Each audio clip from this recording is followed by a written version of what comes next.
kwalika nilio mwaligereria mu president wense ya Kenya Daktari William Ruto bono nigarurege kurege tindi achinga kyatarira hanse melia na kuru chinga kyachake project yo gusira okugendera kwa magendero asense meya mona borokia kunyora masomo asate bango wekiri shiringi chimilioni isano useme ronge 5 elio kweneke muna borokia bubagendera na masomo abasinchira iwenerete chinga kicho mu president nigaruge kurege tindi uchiasi byombe kwegera bwana wake mwenye bantaiga asense ya Kenya ebyo amochiria asoko abasayi chibesa gokurukurubekana aminjene serikali ga asense ya Kenya na gusalia mali nigo mu president yatebira ebyombe byonyo bikuchikogendera nembweyo mbuya birwe asense ya Kenya gusaba umerane nilichiko likonkuru asomo president roboti ruwa senchire yo wikirano. Mimi mtaona wiki chache zijazo hapa tuko na wacha nitaweka kuweka hostel hapo ya kutosha watoto kama 600.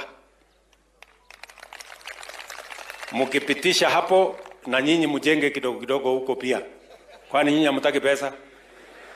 Si kama ukijenga ka hostel kidogo hapo tunakulipa 5,500 ya kila mwezi, si unaweka pesa kwa mfuko? Ama mko na pesa mingi? So mko tayari hata nyinyi mjenge?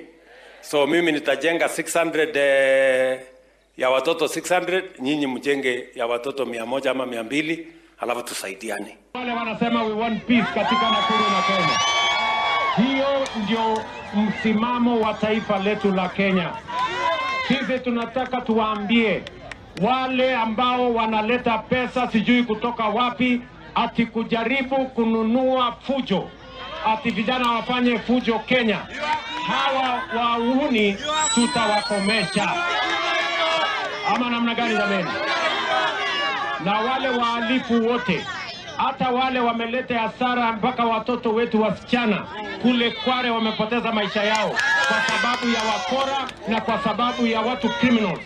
I want to tell the country, those behind the criminal activity against our children, against our daughters in Kware, all of them, the government of Kenya will make sure that they are brought to book and they are charged so that we can stop criminality in the Republic of Kenya and protect our children, our daughters.